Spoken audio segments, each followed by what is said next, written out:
you're going to see like the easiest solution sometimes, right? From Right. AI, it's going to be like, Mhm. I need a logo, right? And Ooh. it'll spit you out something. But what it's going to miss is it's going to miss those clevernesses that you get from human beings.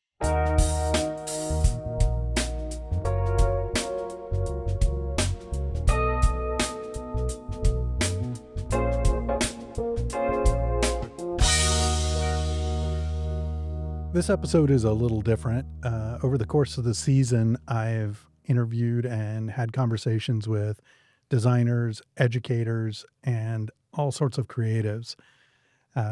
Today, I have an opportunity to speak with my business partners. So the three of us have worked together for more than 2 decades and have a opportunity to talk today. Both of my partners have been very supportive of this development of the podcast. Nick, Clint, welcome. For any who may not know who are you and what do you do?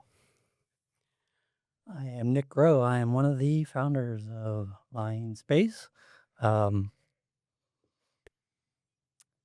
am originally from Cincinnati, Ohio. Grew up in Westchester.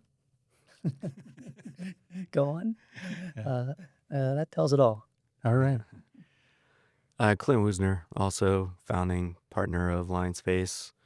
My role at Linespace is, I think, just kind of overall management and creative design direction. Yeah. Nick, what do you do at Linespace? We're the senior advisor, I think. So you're the old guy in the group. Is that what you're saying? The hat I wear is more of the finance, invoicing, books, and cash flow. Yeah. The heartbeat. We've worked together for more than 20 years, which is longer than some marriages. And what do you guys see as the secret? Gosh, I wish I had a great answer for what the secret is. I think, for one, I think just finding people you trust. I think that was, we kind of made a good decision there in terms of just overall chemistry Yeah. from the beginning. But then also just keeping it real throughout the years, being able to be open with each other about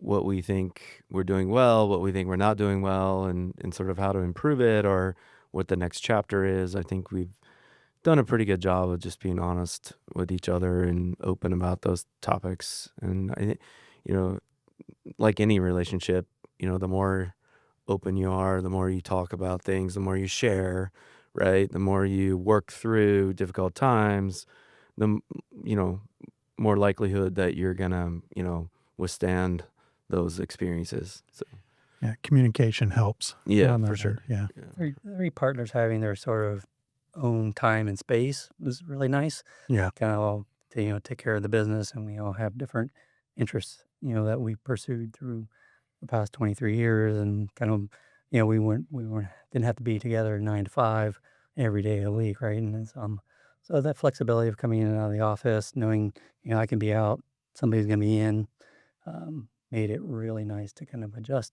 or at least my lifestyle to what I wanted it to be. Yeah. That kind of gave us a bit of a work-life balance before the term was a term. Exactly. Yeah, Yes. yeah, for sure. Agree. Yeah. Nick, is there something that Clint does that's better than you? Don't worry, you're going to get to answer this question. That's a good question. I think he's a better brand designer. He understands brand and how the image of brand can be developed. I love using it, and I respect it, and I can do it, but I think he's a little better at it. That's where he runs. Do you agree with that? Yeah, I don't know. I started my career pretty much with Nick. So, a lot of what I know in the industry, I learned from him. So I think, it's a compliment to hear that coming from Nick. I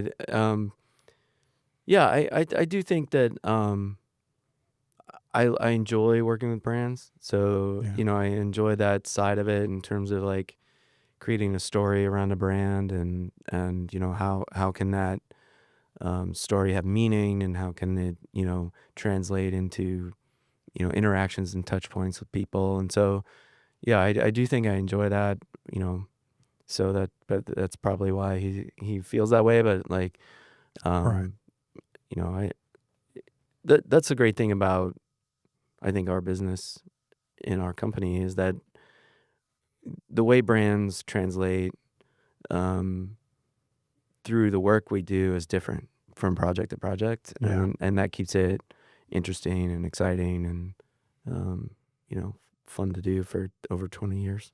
Yeah. Yeah. Is there something Nick does that's kind of goes unnoticed as our senior advisor, senior partner, if you will, that you think he's really solid at?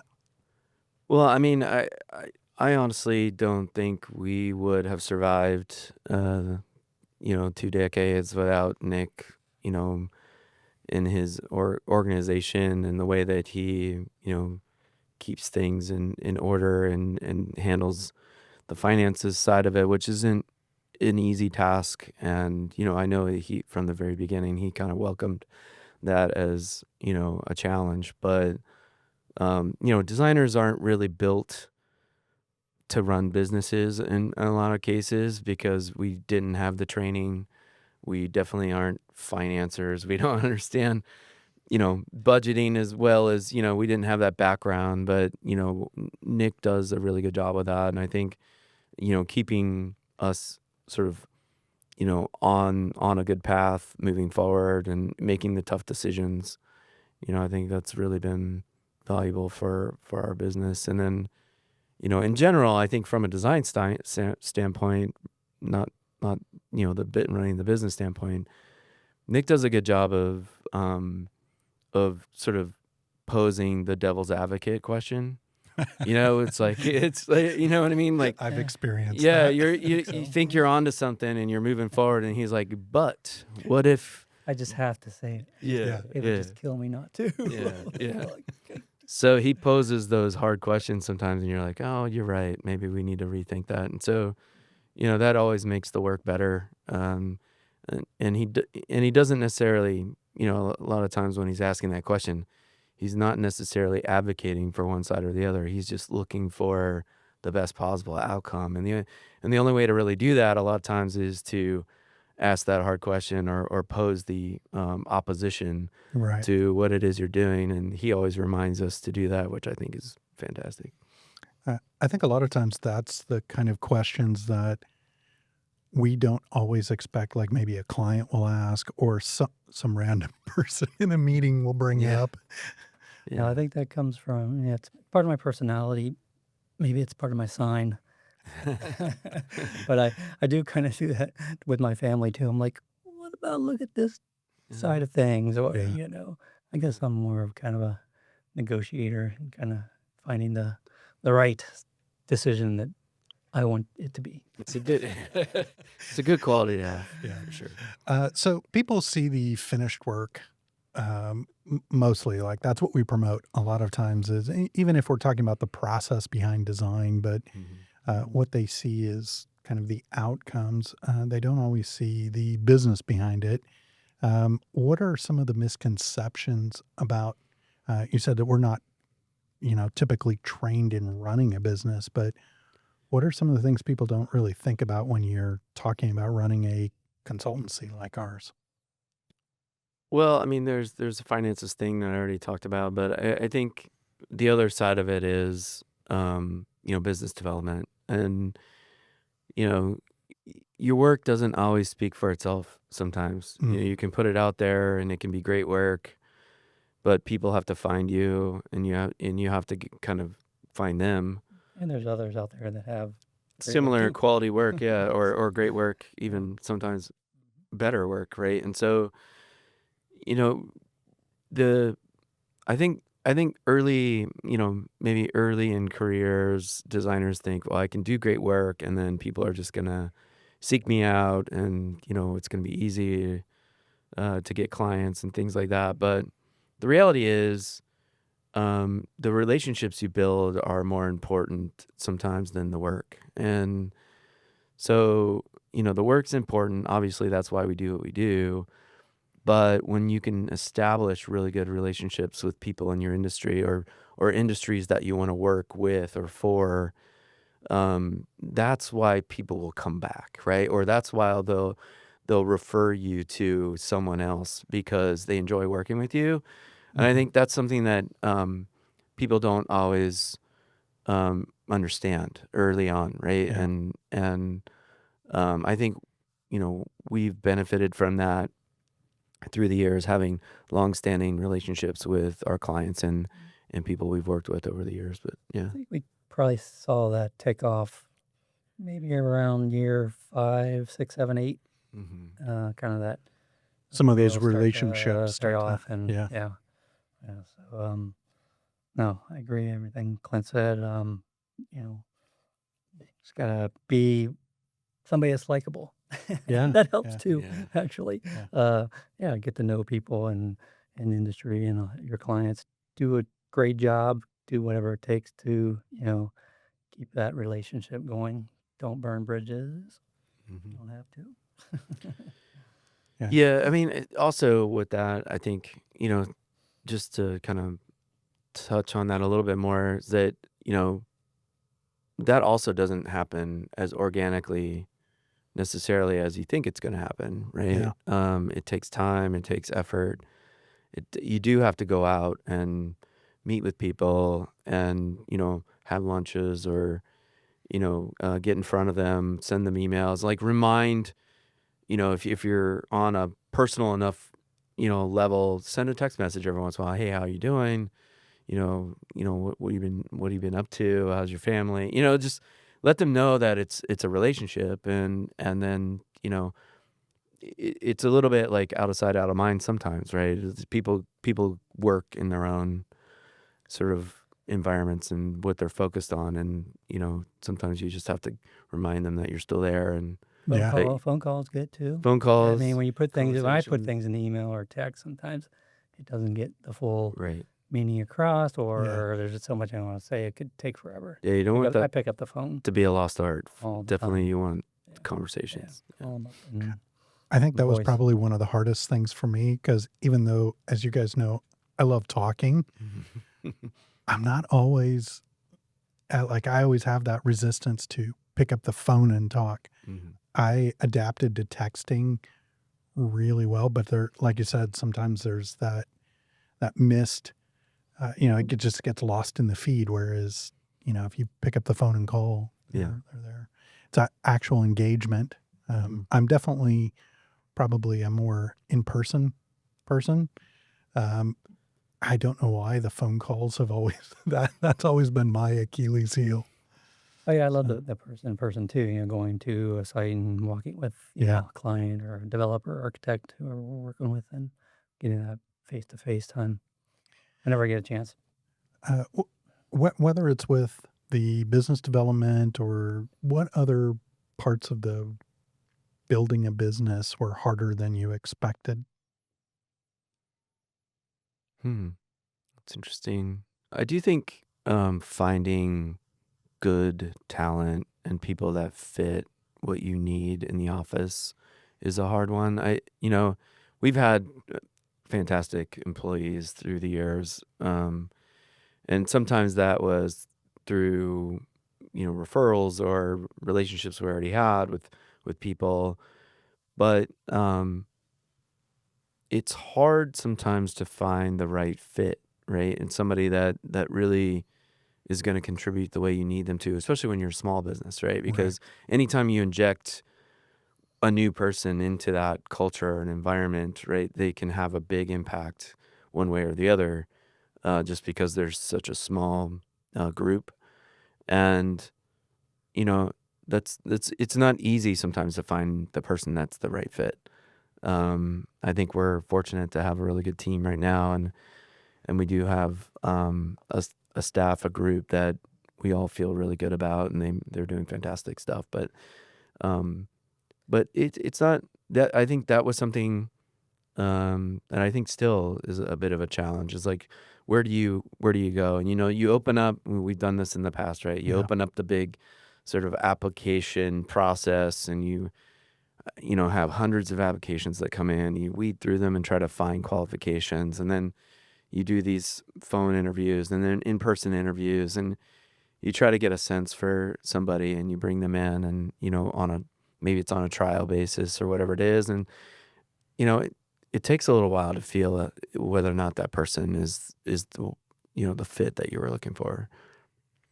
Yeah. Yeah, I agree. I'm trying to think of something else that was difficult. We just kind of met everything, head on. So we didn't think about it as difficult. But if there was one thing, I think employment would be one thing. But we knew a lot of people in the industry that would give us referrals to Sure. somebody that knew somebody. I would say we very rarely hired somebody straight off of a resume just sent in. Yeah. And it's fairly low percentage. It was somebody knew somebody, or somebody in the Mhm. industry knew somebody that was looking around, or we knew them from previous projects. Yeah. It's kind of almost a dating process in that sense, where it's like, Yeah. possessing the Yeah. skills is kind of like, okay, we match likenesses, things we like or whatever, but that fitting into, whether you call it our culture or just, how we work, how we vibe, we've evolved as a company from, being a full in-house all the time studio to being a lot more hybrid over the Mhm. last few years. And that's kind of shifted how we have thought about employment, Yeah, how we've thought for about, sure. making a work culture that is not the same as an office culture. It's how we relate to each other. Yeah, it is interesting to think like early on, I think we really wanted that studio environment, and we really strived for it, and we did a lot of things to make that environment feel fun, to feel creative, inspiring, and that was part of the goal of having the business, was to have this studio environment that was going to be good for people to work in.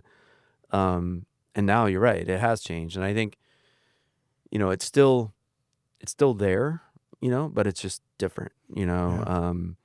The sort of fun things that we do and that we share with our team is done through a lot of times through like just virtual connections, right? Through whether it be a Slack channel or direct messaging or whatever it is, but or a video call, and that relationship building and that sort of like way we work together is still there, but that sort of like building the physical environment in which everyone it lives in to be creative is kind of no longer a priority. Right. Yeah. Right. We've almost kind of uh, empowered our staff to kind of create an environment for themselves that makes them, whether it's inspired or efficient, or give them some space from it.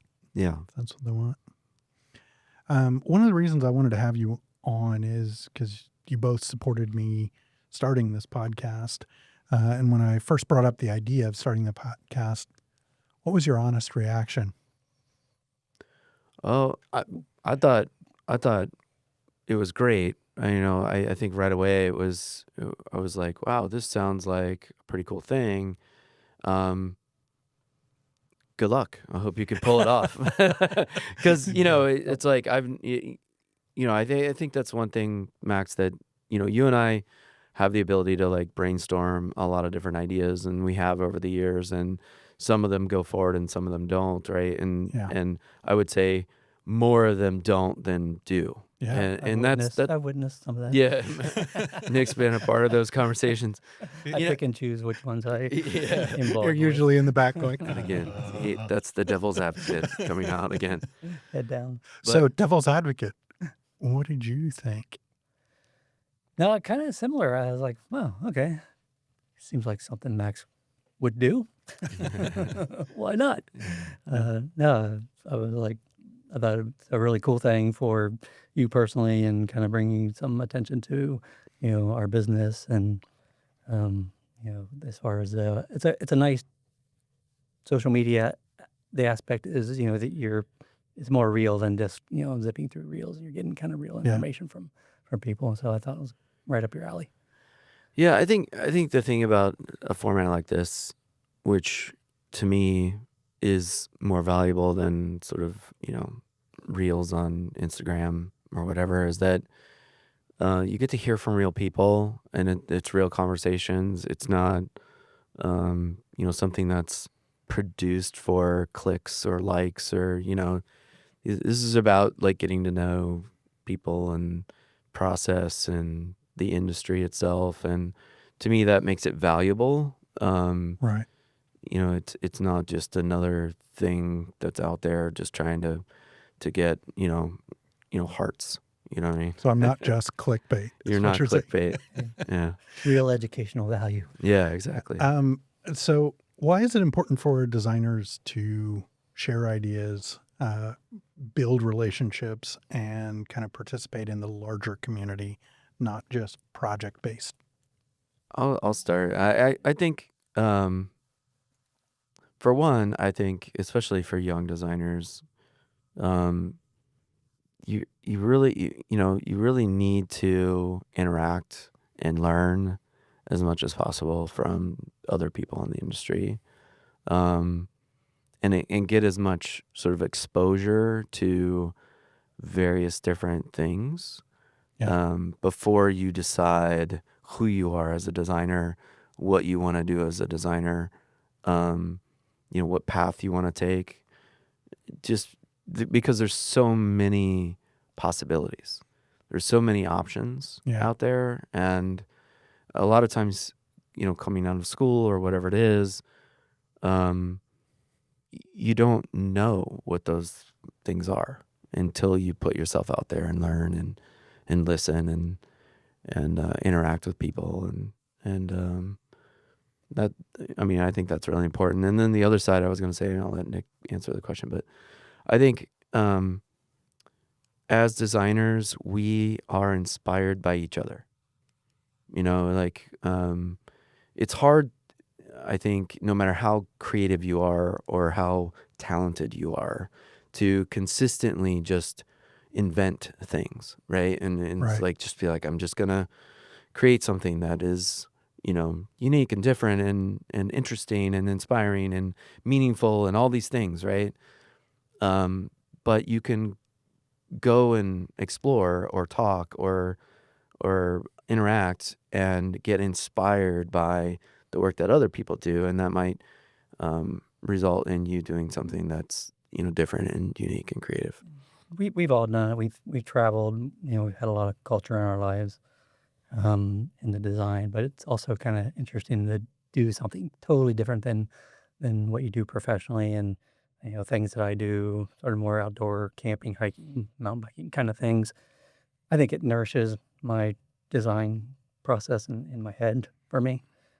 Just makes me more creative. It just kind of lets those ideas flow through, especially when you're outdoors and you're not sitting in front of your screen dealing with business and design.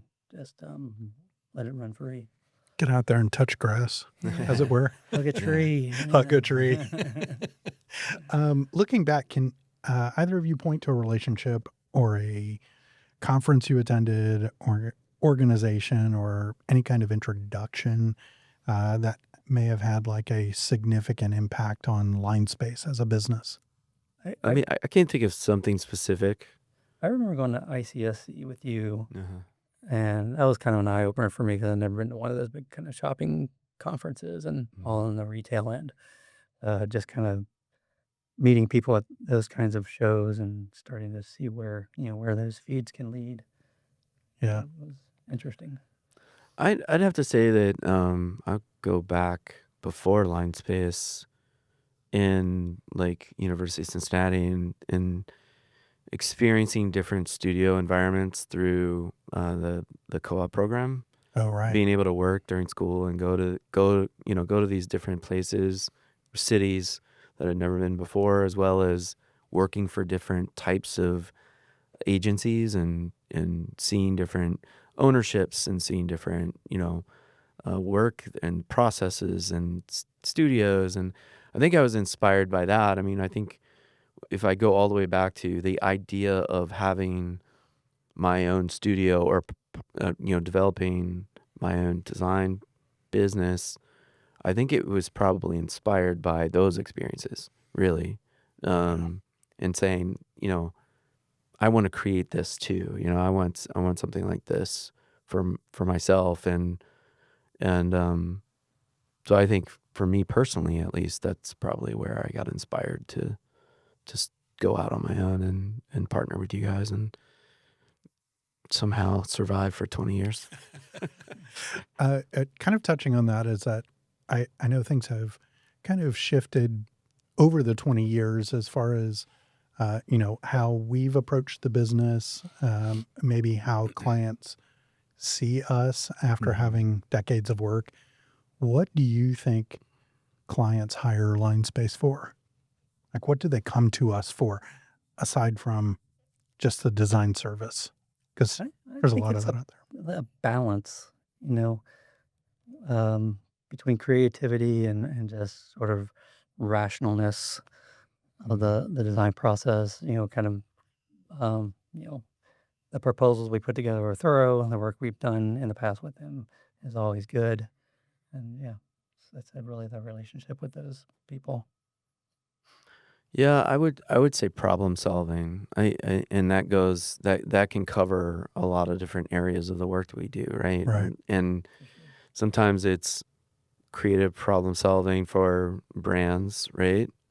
Sometimes it's technical problem solving for, you know, um, you know, circulation or functionality or even developing a product, right? It's like, hey, we have this thing, this idea, we need somebody to problem solve how to make it happen and how to get it done. I would go all the way back to early days when we were working with a lot of inventors and things like that. They Sure. would always come to us and say, I have this idea, I have this thing, it's really great, there's a need for it, but really didn't know how to make Yeah. make that happen. I mean, he could put something in front of us and ask a design question, and we are engaged. Boom, straight in. Yeah. And we're like, Yeah. it's right there. I think that's because it's what we love to do. We just turn on Well, it's when we also see that. just getting the job done, right? I mean, that's part of it too. Is like I think people trust that when they come to us with something that we're going to execute on it and we'll get it done.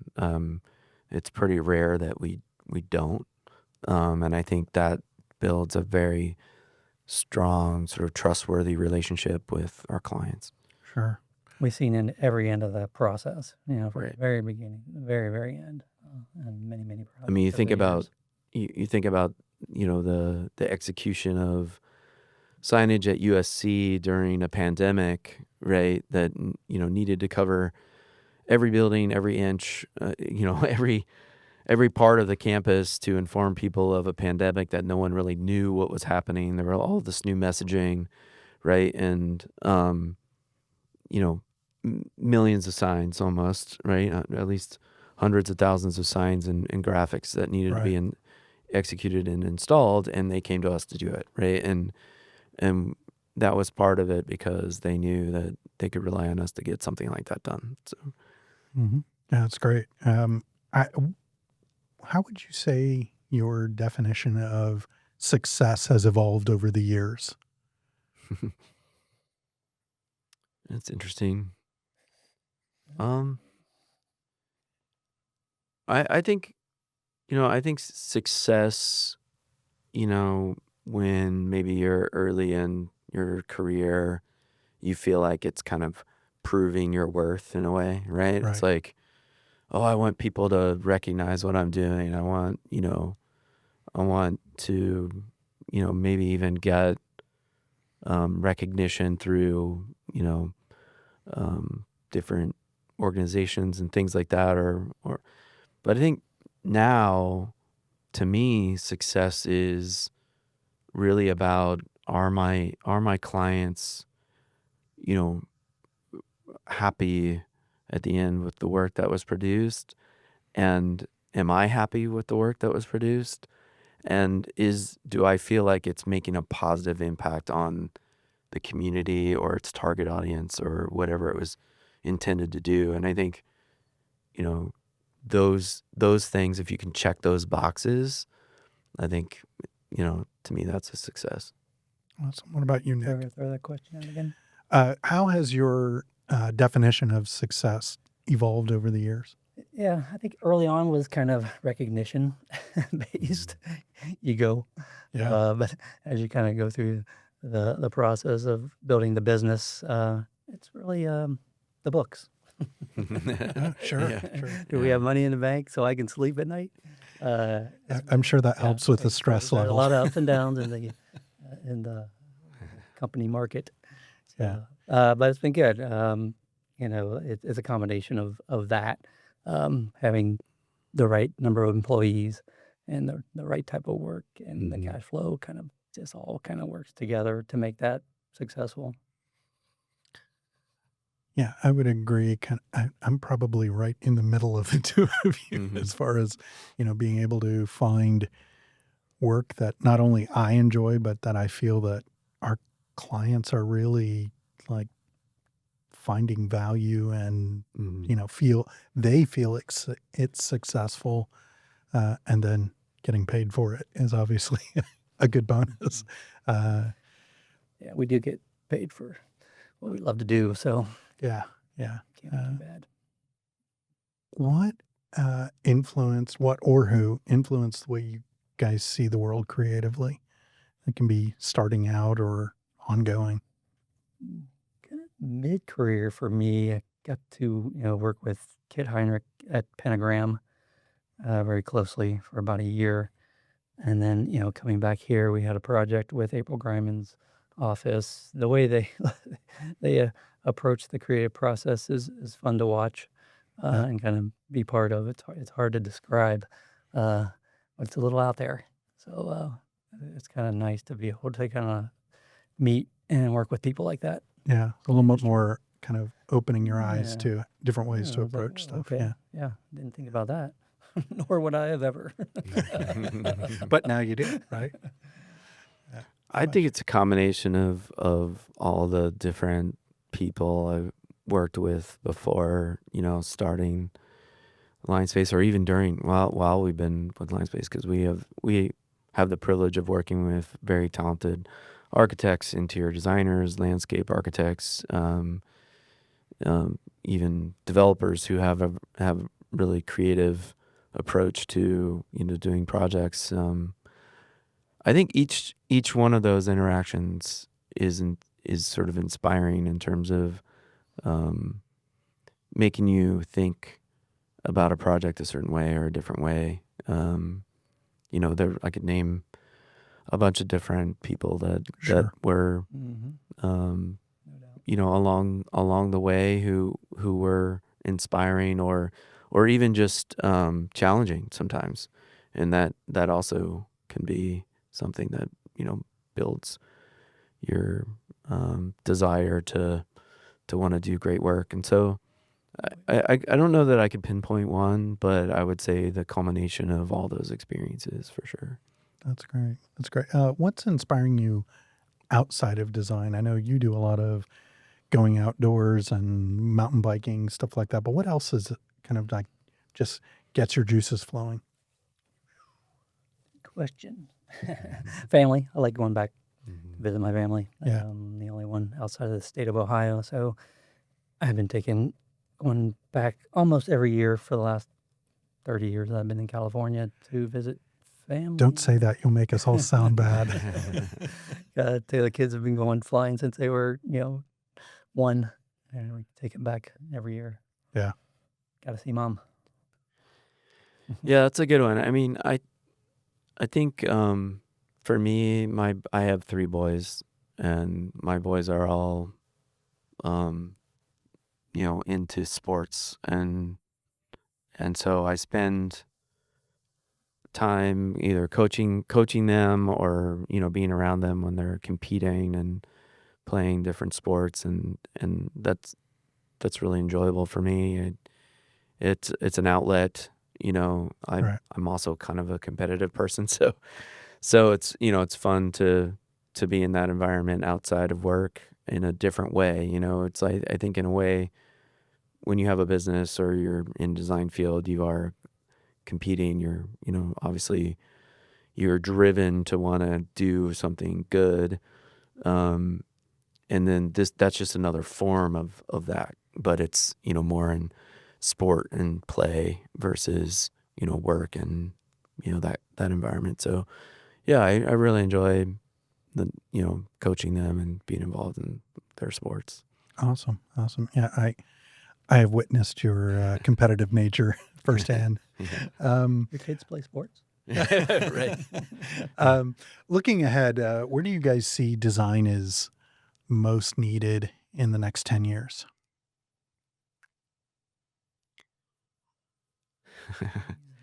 Well, I'll give you an example, and it'll be um, related to the sports thing I just talked about.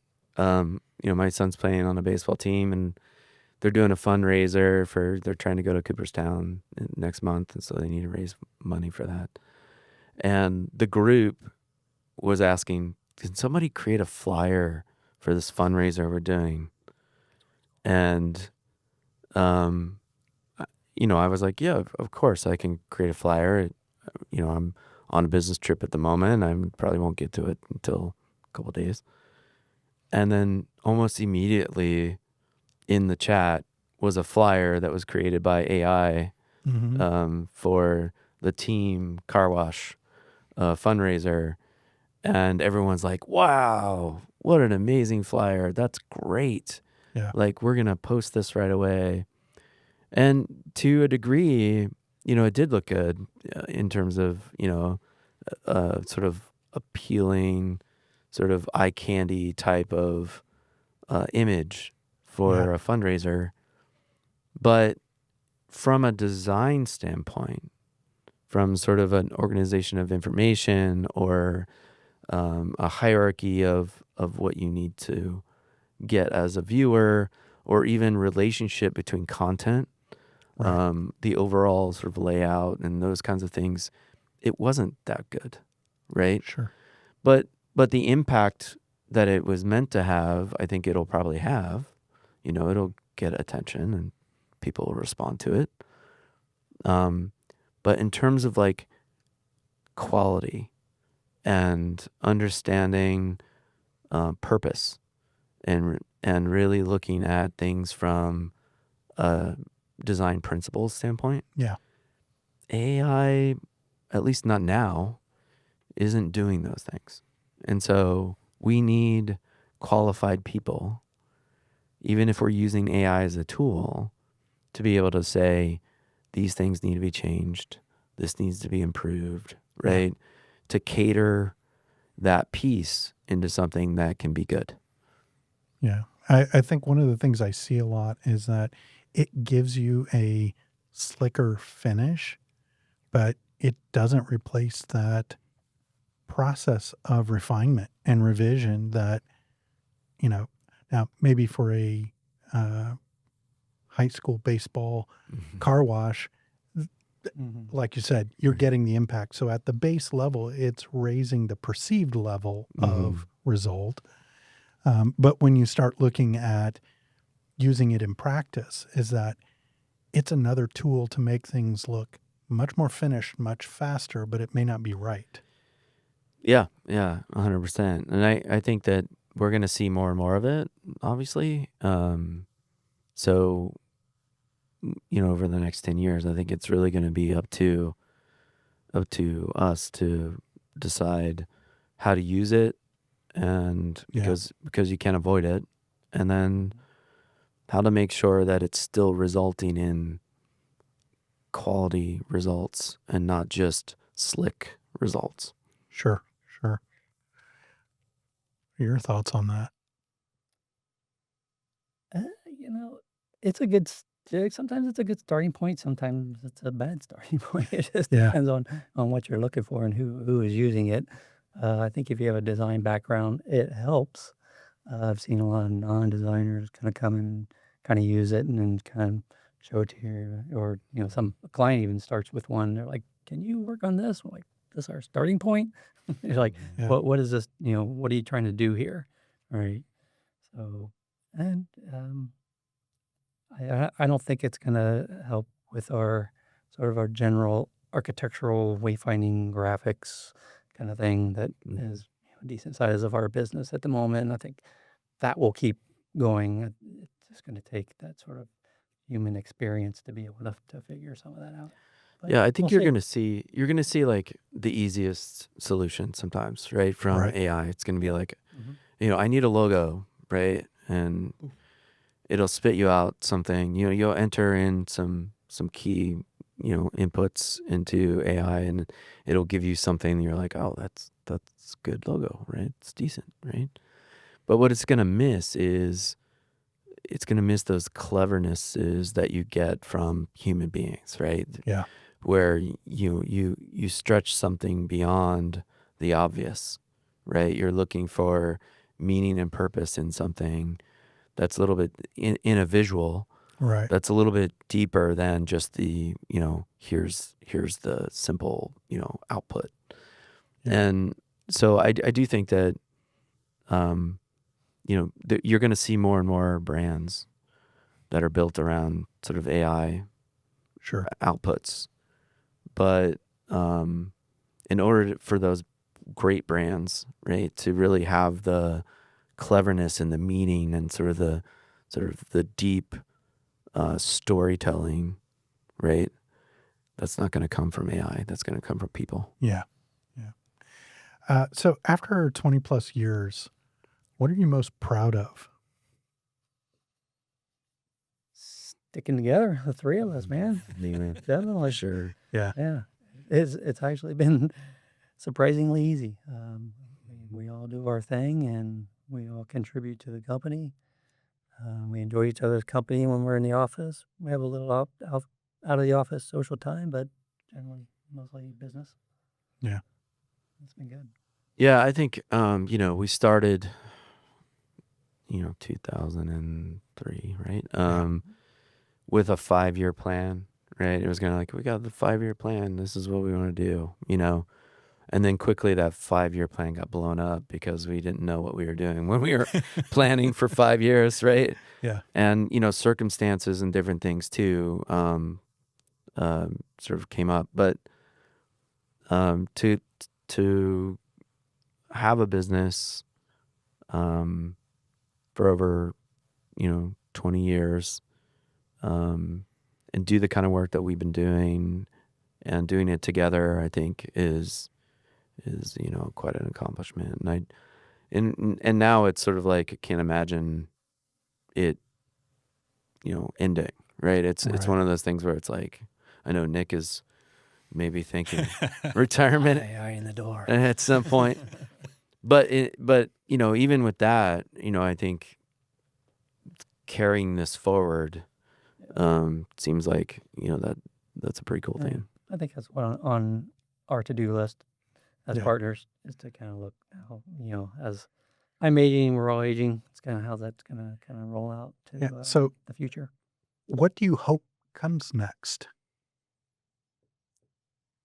So if it is looking at the door as you were, how do you not necessarily see that happening, but I what? see us all kind of being Yeah. involved in the company for a long time. I mean, Yeah. I think the structure might change, Yeah. like other partners or principals kind of coming in and kind of, doing the heavy lifting at that point, Yeah. where we're just kind of more on the outside looking in or out altogether. Don't know.